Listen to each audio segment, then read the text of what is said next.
মাননীয় প্রধানমন্ত্রী, আপনি দেখছেন সবারই মনে ক্ষোভ, আপনি হলো অনেক স্বজন হারান আপনার ব্যাপার আপনার ভিতরে আছে। আমি একমাত্র সাক্ষী মাননীয় প্রধানমন্ত্রী, যখন আপনার সাথে মহাপরিচালক কথা বলে হাইকোর্ট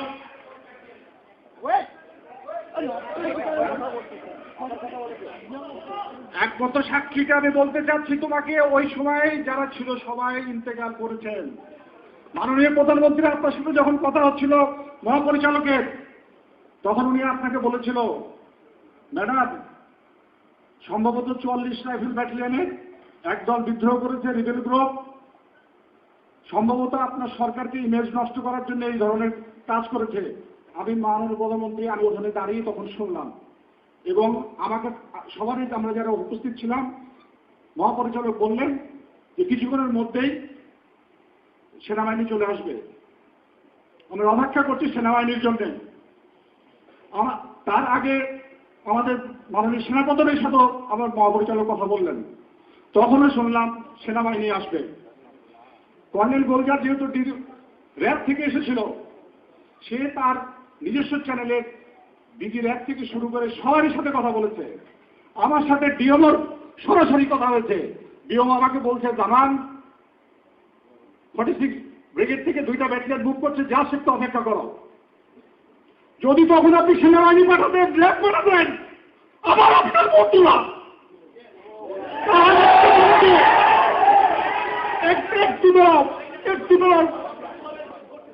তারা তরবরভাবে ঢুকেছে আধা ঘন্টা পরে, এবং তারা কিলিং শুরু করেছে 11:30 থেকে 11টার পরে। তার আগে কাউকে মানে নাই।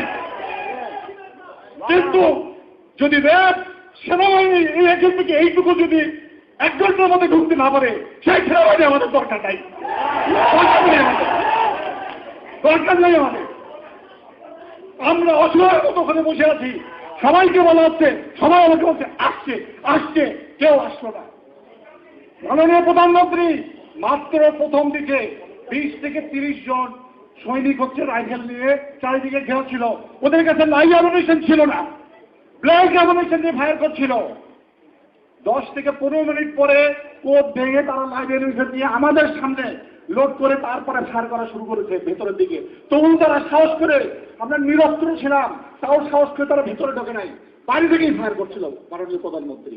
কিন্তু আমি জানি না কেন আপনার মধ্যে কে বুদ্ধি দিল আপনার সংসদের এটা রাজনীতিক ভাবে সংশোধন করতে হবে, কেন বিদ্রোহের ঘোষণা বিদ্রোহই করতে হবে, কিন্তু এটা করলেন না।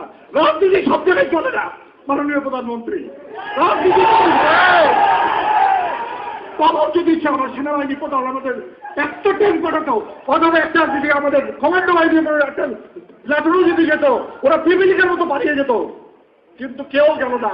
অসহায়ের মতো আমার অফিসারগুলো সব মেরে ফেললো, সব মেরে ফেললো।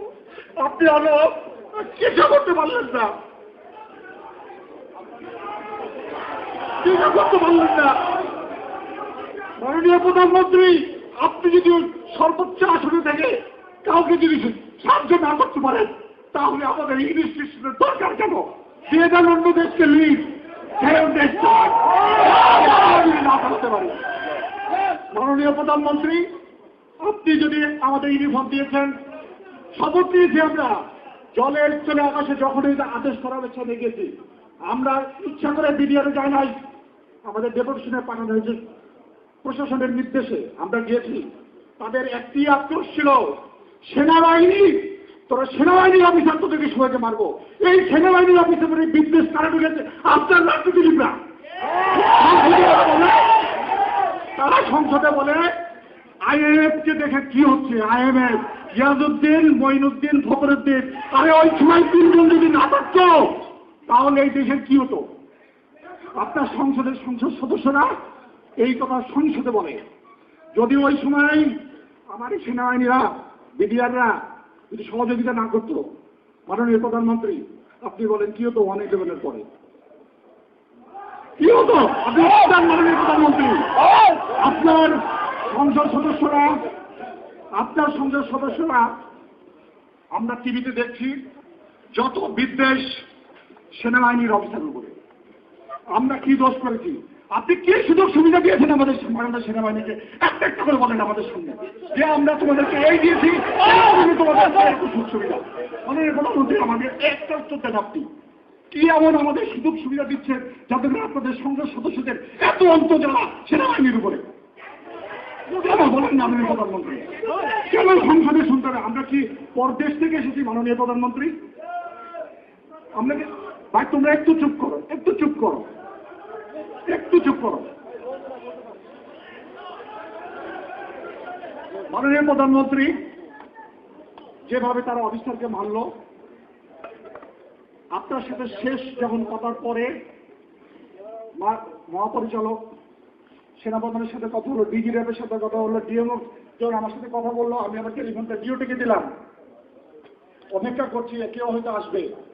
এর পরবর্তীতে তারা বিভিন্ন যে টাট্টুসর মাননীয় প্রধান, আমি আরেকটু ক্লিয়ার করে দিই যে 22 এবং 26 তারিখে আসার ব্যাপারটা, মাননীয় প্রধানমন্ত্রী আপনার পাশে যে স্টাফ থাকে তারা আপনাকে জানায় না। আপনি খোঁজ দিয়ে রাখেন, 22 তারিখে ইনফর্ম করা হয়েছে যে আপনি 26 তারিখের ডিনারে আসবেন না, আপনার স্টাফরা। তখন বলতে আমরা জানি আপনি 26 তারিখে আসবেন, আপনার স্টাফরা জানিয়েছে 22 তারিখে। আমি ওখানকার একজন অফিসার, আমরা জানি আপনি 26 তারিখে আসবেন কি আসবেন না, ফাইনাল নির্দেশ দেওয়া হয় নাই। 22 তারিখে প্রথম জানানো হয়েছে যে আপনি 26 তারিখের ডিনারে আসবেন না, আপনার পরিবর্তে মাননীয় স্বরাষ্ট্রমন্ত্রী আসবে। তার আগে আপনার স্টাফরা কনফার্ম করে নেই, ডিলে করেছে যে ঠিক আছে আমরা জানাচ্ছি উনি আসতে পারবেন। যাবে যখন মহাপরিচালক আপনার কাছে দাওয়াত দিয়ে গেছেন, আপনি যখন বলেছেন আসবেন না, তারপরে উনি ফেরত আসার পরে, কারণ আপনাকে দাওয়াত দিয়েছেন উনি 23 তারিখে মাননীয় প্রধানমন্ত্রী, কার্ড দিয়েছেন 23 তারিখে, 3টার পরে সম্ভবত আমরা কনফার্ম হয়েছি যে আপনি তখন যে আসবেন না হলো 26 তারিখে। এবং আমি আপনাকে বলছি মাননীয় প্রধানমন্ত্রী, আমি 2 বছরের বেশি পিলখানায় চাকরি করছি, যারা রিবেল করেছে এরা কিছু সংখ্যক সৈনিক ঢাকা সেক্টরের পরে মিলেছে। প্রথম দিকের সমস্ত সৈনিক টাট্টুসতে যে 2200 সৈনিক সংযুক্ত হয়েছিল বিভিন্ন ইউনিট থেকে, তারাই প্রাথমিক পর্যায়ে জড়িত ছিল এবং তাদেরকে কারা উস্কানি দিয়েছে আমি ঠিক জানি না, যেহেতু আমি ওই সময় ওর ভেতরে ছিলাম, বাইরে যারা ছিল তারা হয়তো জানে।